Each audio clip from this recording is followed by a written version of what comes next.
झोपड़ी मरम्मत के दौरान हुई मारपीट में घायल मजदूर की मौत से बिखरा परिवार, आरोपियों की नहीं हो रही गिरफ्तारी। गोरखपुर कैंपियरगंज थाना क्षेत्र के ग्राम अलगतपुर के टोला महुआरी निवासी मनोज मजदूरी करके अपने परिवार का भरण पोषण कर रहे थे। परिवार में पत्नी गिरिजा, 2 बेटियां और 2 छोटे बेटे हैं। तंगहाली में दिन कट रहा था। बारिश का समय आया तो मनोज ने सोचा कि अपनी झोपड़ी की मरम्मत कर ले और 9 जून की शाम लगभग 6 बजे परिवार के साथ खेलकर अपनी झोपड़ी को मरम्मत करने में लगा था। इसलिए पड़ोस के लगभग 10 से 12 लोगों ने मनोज पर जानलेवा हमला कर दिया। हमले में मनोज गंभीर रूप से घायल हो गया। परिवार के लोगों ने घायल मनोज को स्वास्थ्य केंद्र ले गए। स्वास्थ्य केंद्र से डॉक्टरों ने मनोज को मेडिकल कॉलेज रेफर कर दिया, जहां इलाज के दौरान 14 जून को मनोज की मौत हो गई। इस मामले में पुलिस ने गंभीर धाराओं में 11 लोगों के ऊपर मुकदमा दर्ज किया, जिसमें से 2 लोगों की गिरफ्तारी हुई, बाकी फरार है। पीड़ित परिवार के विनोद और पत्नी गिरिजा आज फरार आरोपियों की गिरफ्तारी की मांग को लेकर प्रेस क्लब पहुंचा और बताया कि उच्च अधिकारियों से मिलने के बावजूद फरार आरोपियों की गिरफ्तारी नहीं हो रही है। पीड़ित परिवार को विपक्ष के लोग जानमारे की धमकी दे रहे हैं। परिवार में 4 बच्चे हैं, जिनके जीने का सहारा अब छिन चुका है। पत्नी गिरिजा ने बताया कि बड़ी बेटी का विवाह तय हो चुका था, अब उसका विवाह कैसे होगा, बच्चों की पढ़ाई लिखाई कैसे होगी, परिवार का भरण पोषण कैसे होगा।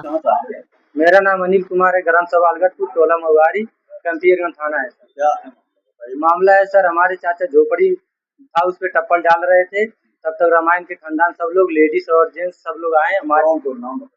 अभिषेक, राम समूज, सुभाष, राकेश, रामायण, गुलाबी, प्रदीप, छोटू और औरत लोगों का नाम नहीं पता है। सब लोग आए, अचानक हमला बोल दिए और मारने लगे और गांव वाले सब बचाव में आए। हमारे चाचा को मारे, गिर गए और उसके बाद हमारे भाई को मारे, सर फट गया और चाचा के लड़की को मारे लातन मुक्का। उसको अभी ब्लीडिंग चल रहा है, पेट में ज्यादा चोट लग गई और उसके बाद हम गांव वाले बचा के लेके गए सब कंपियरगंज अस्पताल में। कंपियरगंज अस्पताल में सब लोग फेल कर दिए।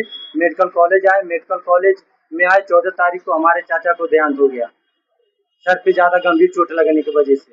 और बाकी लोग 2 ही लोग पकड़े गए हैं, 13 तारीख को पकड़े गए हैं और बाकी सब मुलजिम फरार है घर छोड़ के और कोई सुनवाई नहीं हो रहा है। थाने में जा रहे हैं, बस आपका केस चल रहा है, छानबीन चल रहा है और कोई सुनवाई नहीं हो रहा है, ना ही मुलजिम पकड़े जा रहे हैं। हम लोग पता बताते हैं, आदेश बताते हैं, वहाँ भी पकड़ने भी नहीं जाता पुलिस। क्या आपको लग रहा है? अब पुलिस को तो पता नहीं, हम लोग अपने हाथ से नहीं देखे हैं। अब पुलिस क्यों हमारा सुनवाई नहीं कर रहे? हम लोग गरीब आदमी हैं। हम लोग यहाँ गोरखपुर में भी आए, एसएसपी के पास गए थे, जीडी साहब के पास भी गए थे, सबके पास भी गए। एफआईआर दर्ज हुआ है, आज सब कहे ठीक है आपका काम हो जाएगा। अभी तक कोई सुनवाई नहीं। 14 तारीख को देहांत हुआ है, अभी तक कोई सुनवाई नहीं हुई। खाली 2 ही लोग पकड़े गए, बाकी सब फरार हैं और बाहर बाहर से धमकी दे रहे हैं कि अगर ये थोड़ा मामला हल्का हो जाएगा तो फिर आएंगे, सब लोगों को मारेंगे। बताइए, हम लोग, हमारा घर एक ही है, उन लोगों का खानदान बहुत लंबा चौड़ा है और सब लोग मारने का हमेशा बाहर से धमकी भी दे रहे हैं। क्या चाह रहे हैं वो सब पकड़े जाए सर, सबकी गिरफ्तारी हो, यही चाह रहे हैं। क्योंकि हम लोगों का क्षमता नहीं है कि फिर हम लोग लड़ेंगे, उन लोगों को नहीं मार सकते क्योंकि उनकी परिवार, उनकी संख्या बहुत ज्यादा है। हमारा खाली एक ही घर है।